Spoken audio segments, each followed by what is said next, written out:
성경 말씀이 다 좋죠. 그런데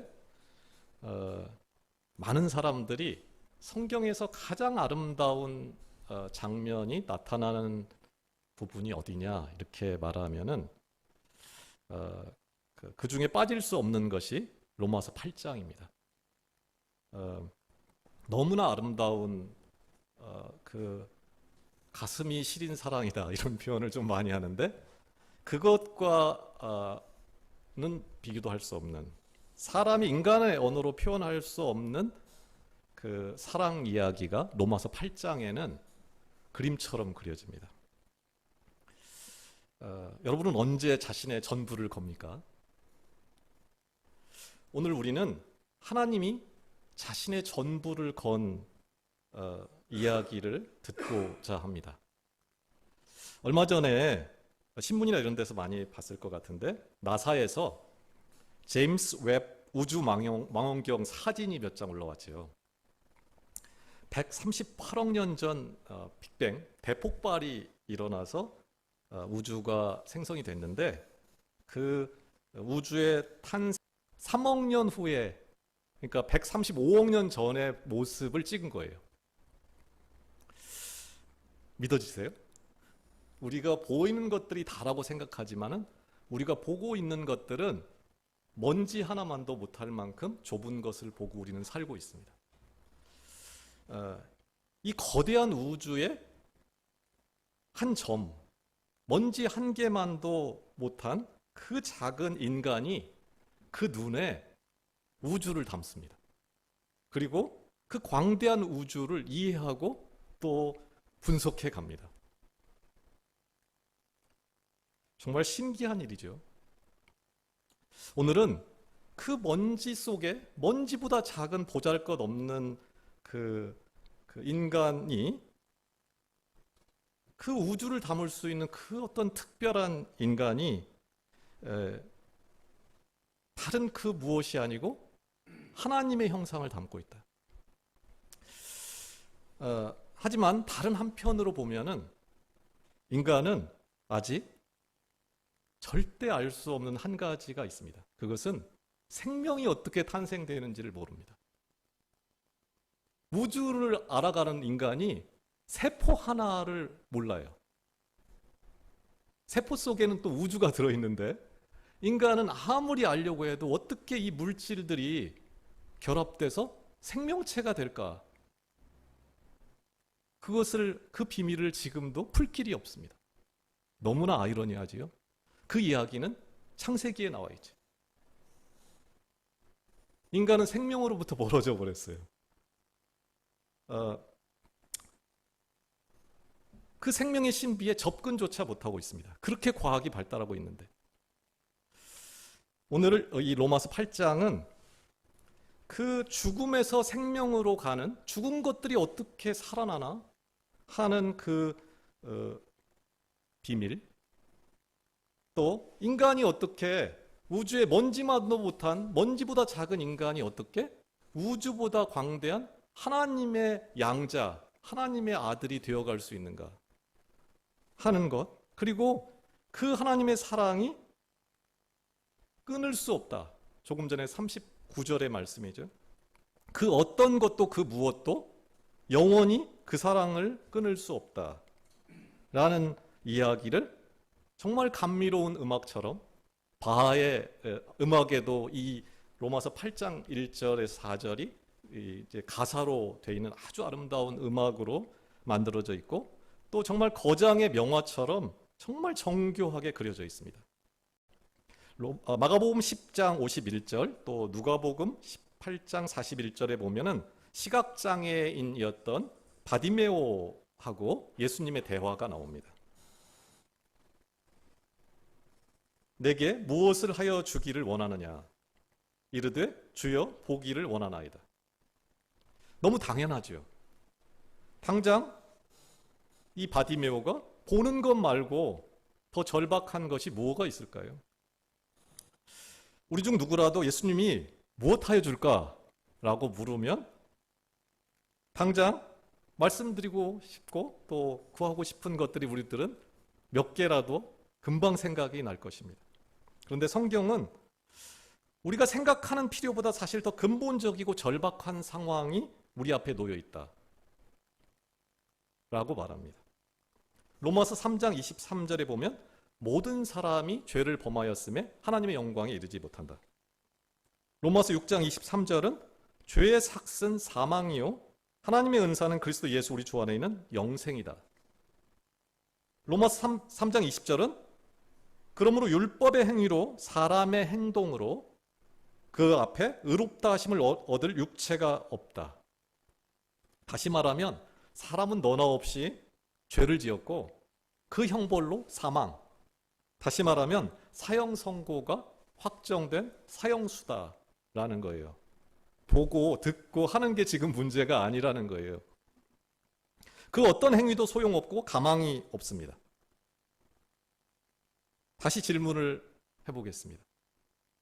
예수님이 사형수에게 무엇하여 줄까라고 묻는다면 그는 무엇을 원할까요?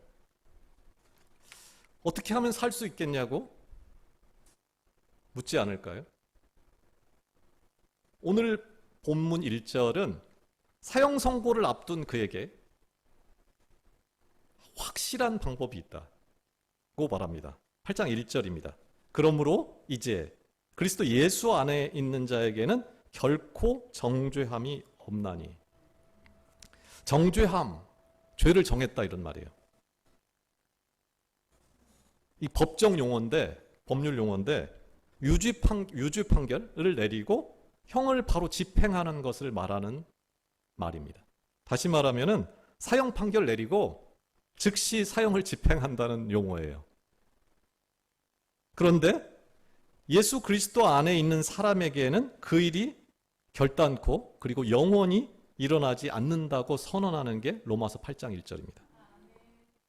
만일 그 사형수가 이 말을 믿는다면 그러면 그는 무엇을 할까요? 결코 정죄함이 없다. 그런데 조건이 붙어 있습니다. 모두가 그렇게 되는 게 아니고 그리스도 예수 안에 있는 자에게는 그는 무슨 수를 써서라도 그리스도 안으로 달려가겠지요.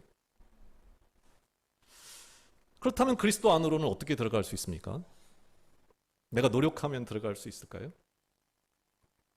요한복음 1장 12절은 이렇게 말합니다. 영접하는 자, 곧 그 이름을 믿는 자들에게는 하나님의 자녀가 되는 권세를 주셨다. 사형수에서 면제되는 게 문제가 아니고 아들이 된다는 거예요. 계시록 3장 20절에는 볼지어다 내가 문 밖에 서서 두드리노니 누구든지 내 음성을 듣고 문을 열면 내가 그에게로 들어가 그와 더불어 먹고 그는 나와 더불어 먹으리라. 이상하죠? 내가 달려가야 되잖아요. 이 상황을 벗어나려면. 그런데 지금 누가 계속 부탁을 하고 찾아오고 문을 열어달라고 하고 있냐면 하나님이 와서 부탁을 하는 거예요. 문만 열어주면, 나를 좀 받아주면, 그러면 내가 네 안에 들어간다. 그리고 네가 예수 안에 있는 자가 된다. 라는 거예요. 그렇다면 예수 안에 있는 자, 그리스도 예수 안에 있는 자에게는 영원한 안전이 보장된다. 고 1장은 말하는데 그냥 그렇게 말하면 끝나는가? 뭔가 근거가 있어야 되잖아요. 2절이 그것에 대한 근거입니다. 2절은 이는 왜냐하면 이런 말이에요. 왜냐하면 그리스도 예수 안에 있는 생명의 성령의 법이 죄와 사망의 법에서 너를 해방하였기 때문이다. 죄와 사망의 법에서 너를 해방하였다. 자유하게 하였다. 이게 노예 상황을 말하는 거예요. 뭔가에 묶여있는 종이 되어 있는 상황에서 풀려났다라는 것을 말합니다. 어딘가에 갇혀 있었다는 거예요. 노예로, 종으로, 최근에 제가 본 어떤 영상에는 닭장 안에 산란개들을 딱 움직일 수 없게 다 가둬놓고 옴짝달싹 못하게 가둬놓고 달걀을 낳게 하는 그런 영상물들이 있더라고요. 그것처럼 자유롭게 내가 선택할 수 있는 게 아무것도 없는 정말 무언가를 내가 자유롭게 선택할 수 있는 선택이 불가능한, 이걸 선택 불가능성이라고 합니다. 그 로마서의 뒤쪽에 보면은 7절에 보면 이런 이야기가 나옵니다. 육신의 생각은 하나님과 원수가 되나니 이는 하나님의 법에 굴복하지 아니할 뿐 아니라 할 수도 없으니. 할 수가 없는 거예요. 내가 하나님 앞에 선하게 살고 하나님을 위해 살 수 있다고 내가 그런 선택이 가능해야 되는데 그게 불가능하다는 거예요. 우리의 상황 자체가 갇혀 있다는 거예요. 그런데 그곳으로부터 벗어났다.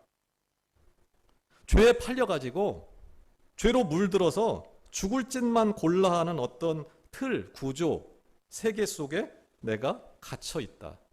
내 힘으로는 그 어떤 것도 할 수 있는 게 없다. 내가 하는 무슨 짓을 해도 죄가 되는 거예요. 그런 상황에 갇혀 있는 상황에서 나를 해방시켰다.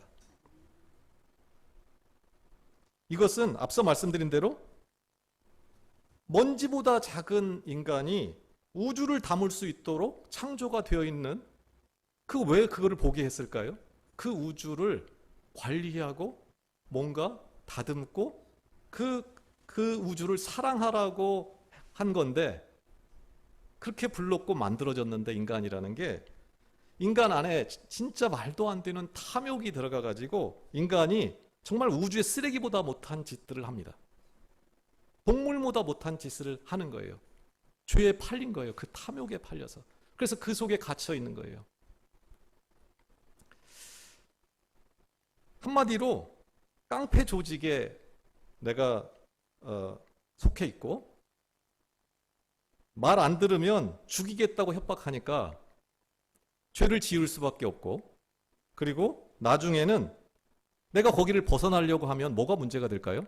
내가 이전에 한 깡패짓, 그 죄를 가지고 범죄행위, 내가 했던 범죄행위를 가지고 조직 나가면 너 이거 다 까발린다. 우리가 일상에서 많이 보는 장면들이죠. 법이 세상을 아름답게 만들어야 되는데 이 깡패 조직이 법을 거꾸로 이용해 먹는 거예요. 그런데 허물과 죄가 가득한 이런 사람에게 놀라운 일이 일어났다. 인간을 원래 창조하고 원래 주인인 그 하나님이 그 자기가 사랑했던, 자기가 만들었던 인간을 자기에게, 자기 소유했던 그것을 다시 되찾아가 오기 위해서 그 사망, 그 죄의 그 머리를 짓이기고 깨뜨리고 그를 생명의 나라로 대가를 지불하고 해방시켰다. 골로새서 1장 13, 14절에는 이렇게 나옵니다. 그가 우리를 흑암의 권세에서 건져내사 그의 사랑의 아들의 나라로 옮기셨으니 그 아들 안에서 우리가 속량 곧 죄사함을 얻었도다. 그렇다면 어떤 방식으로 도대체 얼마의 대가를 지불하고 그 흑암의 권세에서, 그 깡패 조직에서 꺼내온 것일까요? 3절에 보면은 누가 어떤 대가를 지불했는지가 설명됩니다. 율법이 육신으로 말미암아 연약하여 할 수 없는 그것을 하나님은 하시나니, 그것을 하나님이 하셨다는 거예요. 곧 죄로 말미암아 자기 아들을 죄 있는 육신의 모양으로 보내어 육신의 죄를 정하사, 이렇게 되어 있습니다. 여기서 육신으로라는 말은 우리 몸, 육체 이를 말하는 게 아니고 죄의 본성을 말하는 거예요. 죄의 권세, 내 안에 내가 선을 행하고 싶지만 안 되죠, 뜻대로. 나를 사로잡고 있는 게 있는 거예요. 조직 안에서 내 마음대로 나 이제 그만할래, 내 보니까 이게 아닌 것 같아, 나갈 수 있나요? 그렇지 않죠. 그 나를 꽁꽁 묶어서 어둠의 똘마니를 삼는 사단의 권세가 지배하는, 내가 어찌할 수 없는 어둠의 상황, 구조, 이게 여기 3절에서 말하는 육신입니다.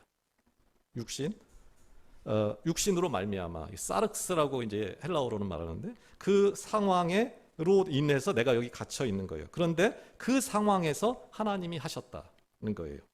그런데 그것은 이전에 율법이 연약해서 할 수 없었다. 우리가 법률을 잘 만들고 이런 거 하면 안 되고 잔디밭에 들어가지 마, 고속도로 달릴 때 110km 넘으면 안 돼. 이런 걸 다 해놓으면은 안전하고 뭔가 그 사랑이 가득한 서로 배려하는 또 식물이 잘 자라는 환경이 만들어질 것 같은데 율법은 그것을 하지 못한다. 왜냐하면 이 육신이 연약해서.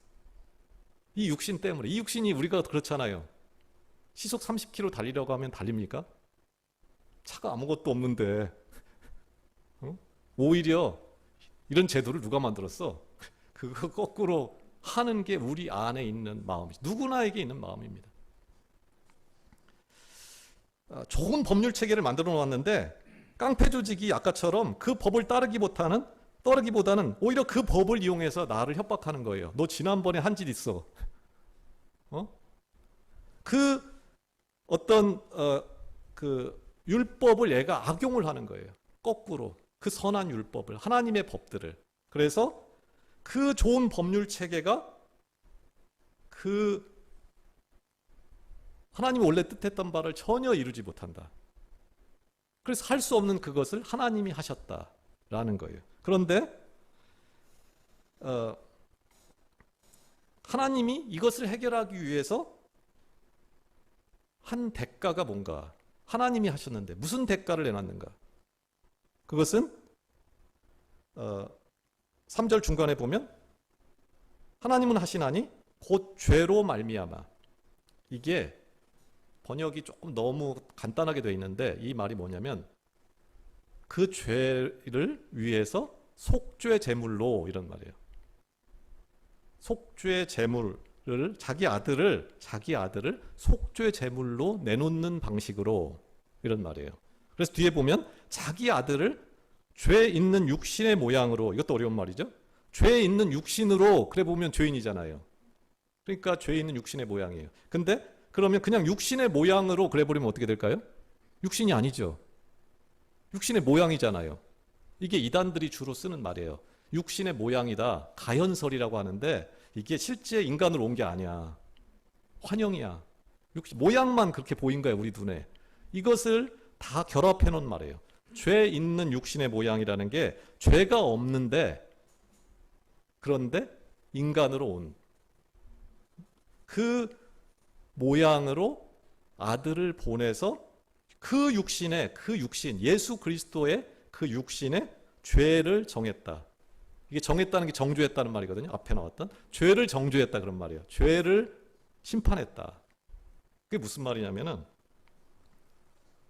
하나님이 우리를 해방시키기 위해서 대가를 내놨는데 돈을 내놓거나 내가 가진 소유, 온 우주를 내놓은 게 아니고 자기의 전부를 걸었다는 말이에요. 자기 아들을 걸어버린 거예요.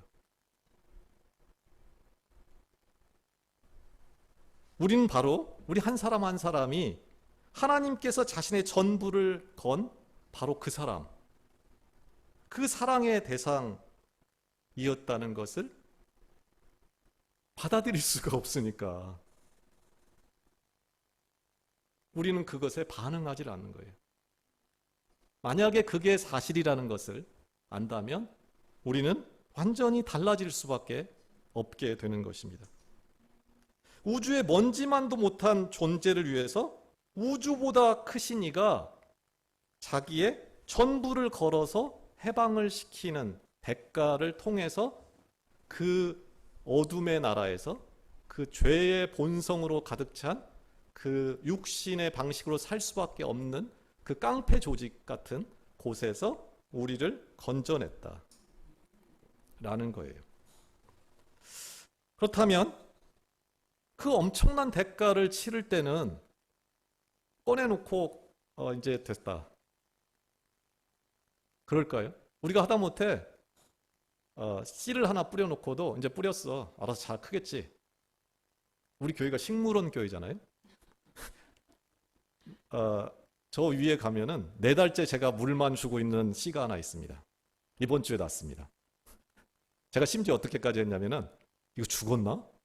파봤습니다. 썩은 줄 알고 계속 물만 주니까. 그래서 칼로 살짝 잘라봤습니다. 파랗더라고요. 안 죽은 거예요. 그래서 제가 후회를 했습니다.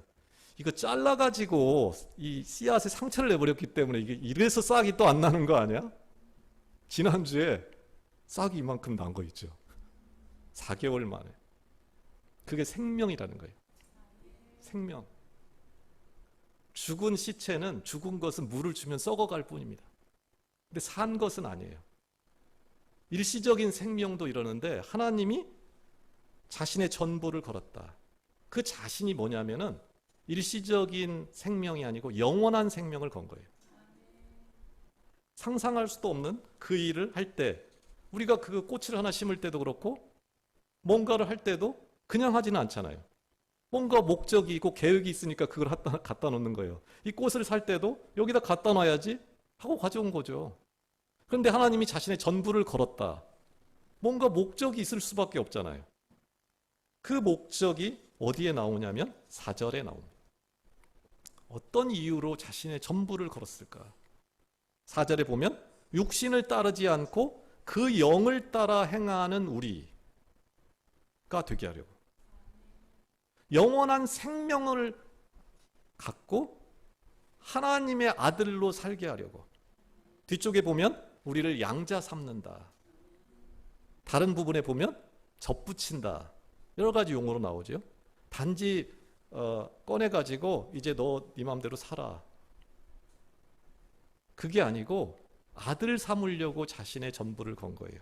그런데 그것은 어떤 형식으로 나오냐면 육신을 따르지 않고 그 영을 따라 행하는 우리가 되면 어떻게 되냐면 율법의 요구가 이루어진다. 율법의 의가 이루어진다. 그 법을 내가 다 지킬 수 있게 된다라는 거예요. 율법의 요구라는 게 뭐냐면은 사랑하라는 말이에요. 거룩하게 되라는 거예요. 열매가 있는 삶을 살라는 거예요.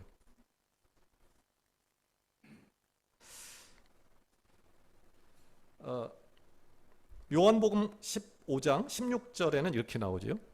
너희가 나를 택한 것이 아니요 내가 너희를 택하여 세웠나니 이는 너희로 가서 열매를 맺게 하고 또 너희 열매가 항상 있게 하여 내 이름으로 아버지께 무엇을 구하든지 다 받게 하려 함이라.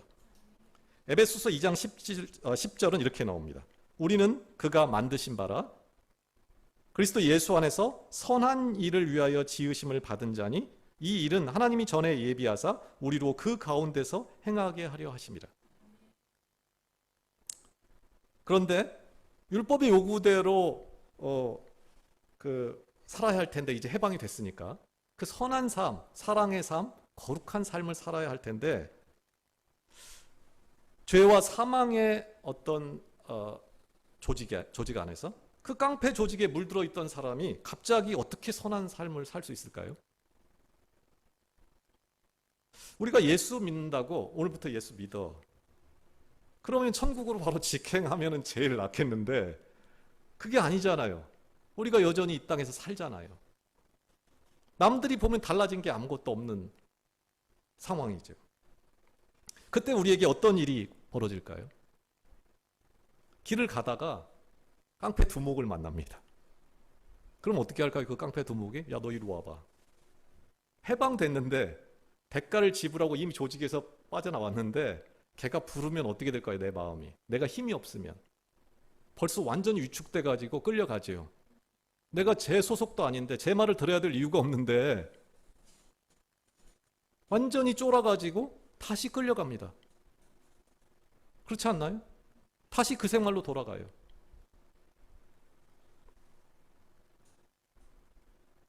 그것이 하나님이 우리를 전부를 걸어서 끌어온 그 상황을 만들려고 했던 그 상황이 아니잖아요. 그러면 하나님이 그 선한 삶을 살게 하려면 뭔가 그것을 할 수 있는 방법도 줘야 되잖아요. 그 방법이 크게 두 가지가 뒤쪽에 설명이 나옵니다. 하나는 신분이 바뀝니다.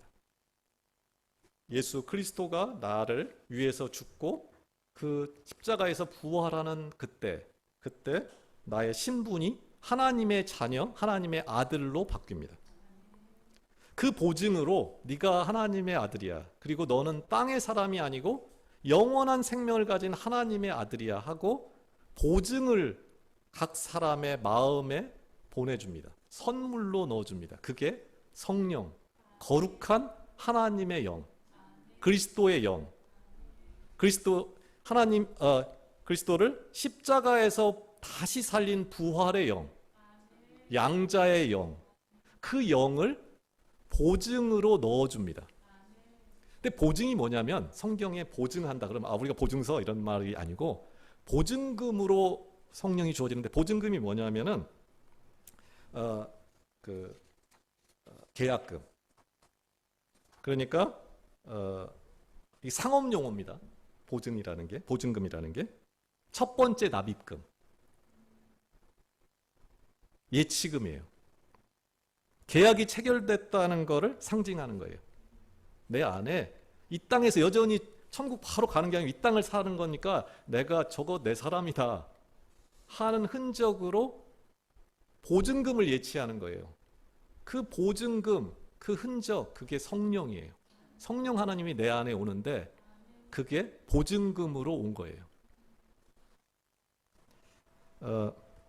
두 번째는 이게 고린도후서 1장 22절이 성령이 보증금이다 이렇게 되어 있어요. 그 다음에 로마서 8장 23절에 보면은 성령을 또 뭐라고 말하면, 우리 안에 성령을 보내주는데 성령의 처음 익은 열매를 받은 우리도 이렇게 되어 있습니다. 성령이 뭐냐면 처음 익은 열매예요. 곡식을 거두는데 처음 곡식을 거둬서 하나님께 드리거든요. 그러면 이제 곡식 수확 끝났을까요? 아니죠. 이제부터 본격적으로 수확이 되는 거죠.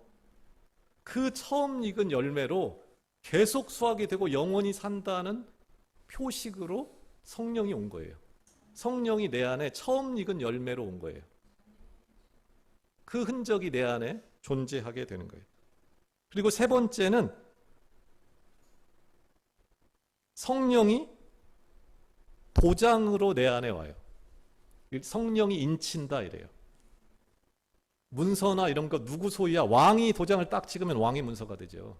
이 도장을 찍는 방식으로 성령이 내 안에 와요. 그래서 이 삼중적으로 보증을 하는 거예요.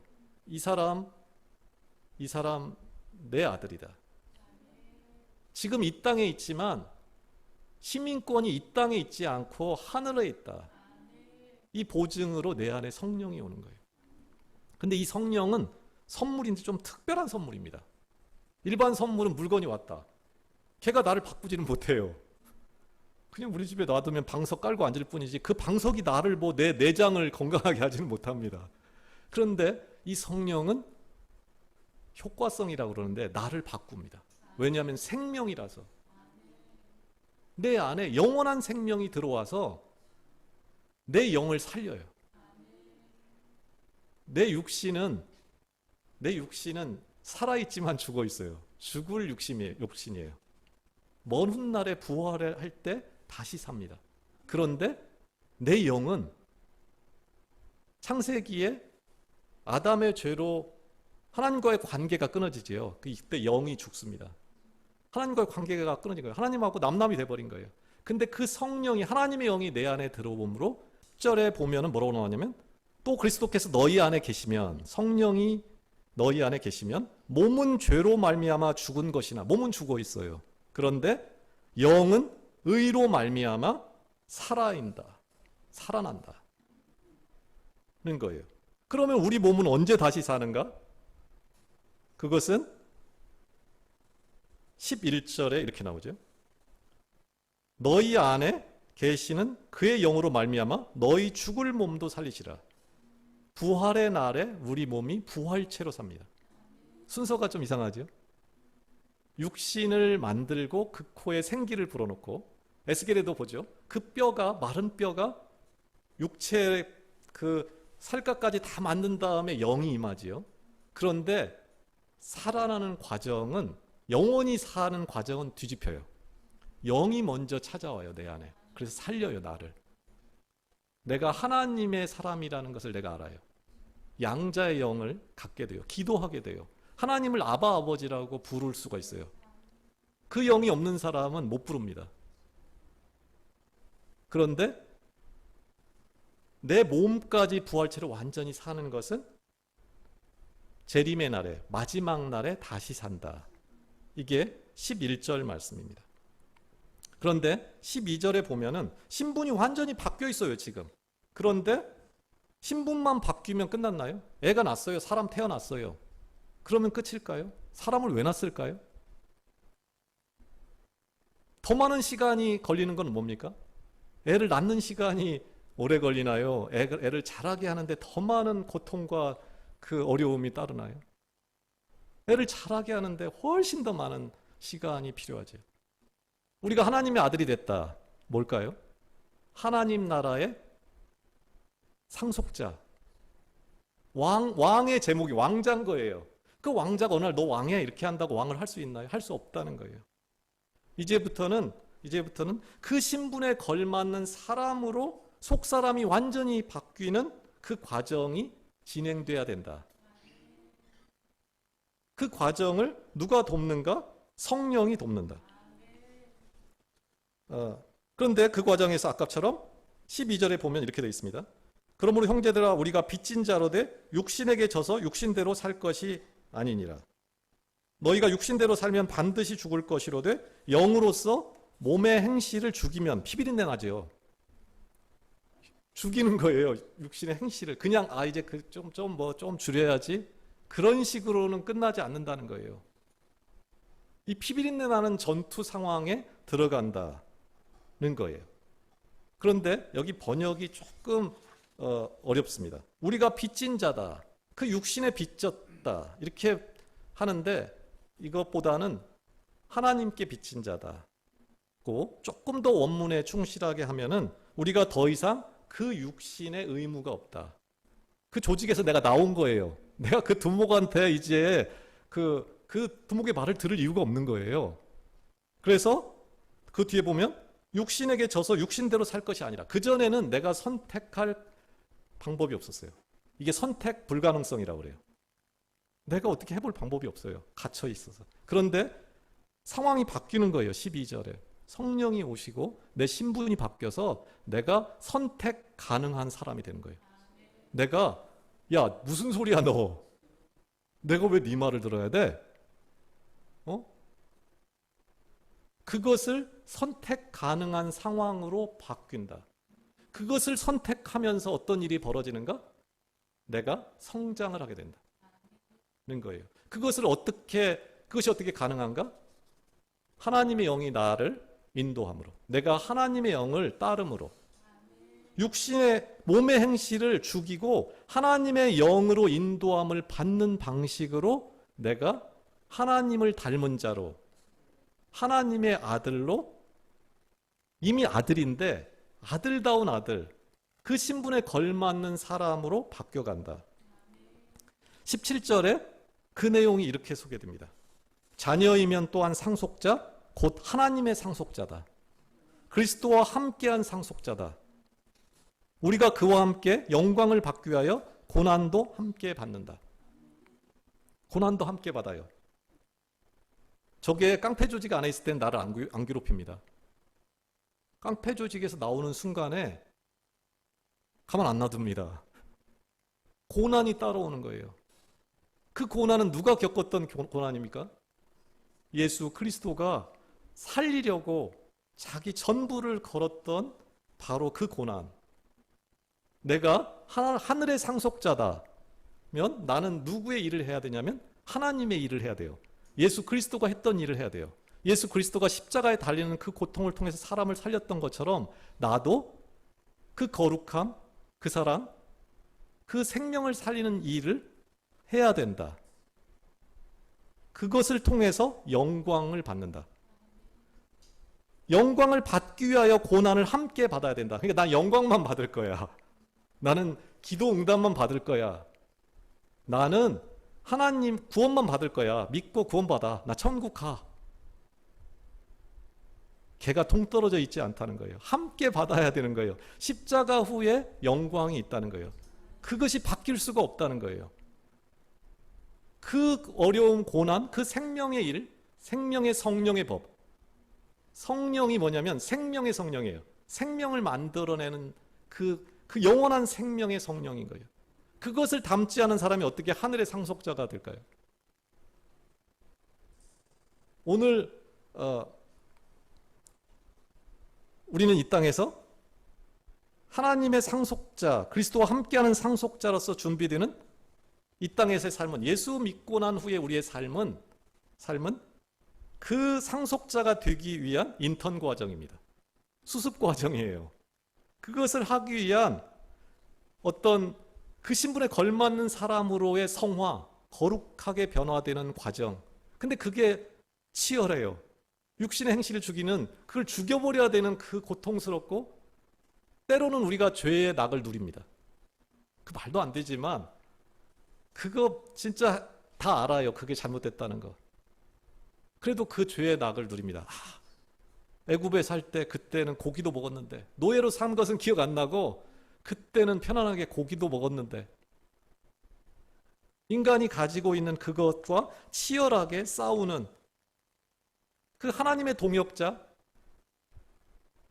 하나님의 자녀가 되는 그 험난한 길은 쉬운 길이 아니라는 것입니다. 이제 말씀을 정리하려고 합니다. 많은 사람이 예수 믿으면 천국 간다고 합니다. 믿기만 하면 구원을 얻는다고 합니다. 율법, 선한 삶, 선한 행위, 구원의 조건이 아니라고 합니다. 맞습니다. 구원의 조건이 아닙니다. 그러나 오늘 말씀은 하나님의 아들이 되는 신분의 변화에 대해서는 아주 짧게 이야기하고, 몇 배로 많은 분량을 그 신분에 걸맞은 자가 되기 위한 처절한 분투에 대해서 말합니다. 몸의 행실을 죽이기 위해, 육신대로 사는 것을 거부하기 위해, 하나님의 상속자에 부합하는 인격과 품위를 위해 기꺼이 고난과 연단을 받는 것이 얼마나 중요한가. 내가 하나님의 영을 받은 자라는 결과물이 그 행위인 거예요. 내가 하나님의 자녀가 되는 조건, 내가 이렇게 노력하면 하나님이 뭔가 나한테 그 보답으로 뭘 주겠지, 그게 아니고, 하나님이 나를 위해서 자신의 전부를 걸은 것에 대한, 그것을 알고 난 사람의 응답, 이 선한 삶, 선한 열매인 거예요. 그저 씨앗 뿌렸으니 끝났다 생각하는 농부가 어디 있나요? 아이 낳았으니 알아서 크겠지 하는 부모 어디 있나요? 뿌린 날보다 몇십 배 많은 기간을 잘 자라도록 시간을 투자하는 게 정상입니다. 그게 더 중요한 시간이에요. 아까 말씀드린 대로 작년에 키가 아주 진짜 몇 미터짜리 나무가 있는데 제 주먹 반만 하더라고요. 그 떨어진 알맹이가 달걀만 거의 한데, 그거 하나 집어와서 저기 위에다가 제가 심어 놓은 거예요. 4개월을 물을 줬습니다. 이번 주에 한 3, 4일 전에 갔더니 싹이 올라왔어요. 너무나 묘하대요, 기분이.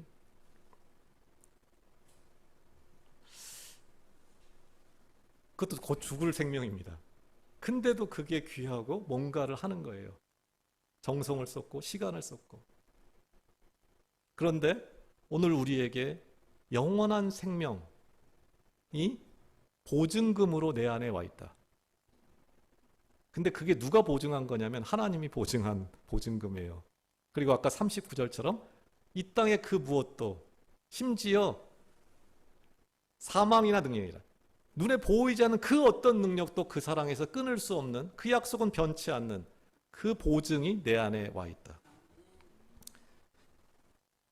생명과 죽음의 교차로에서, 영원한 죽음과 영원한 생명의 갈림길에서 우리는 좀 더 진지하게 우리 자신이 어떻게 해야 될지를 선택할 필요가 있습니다.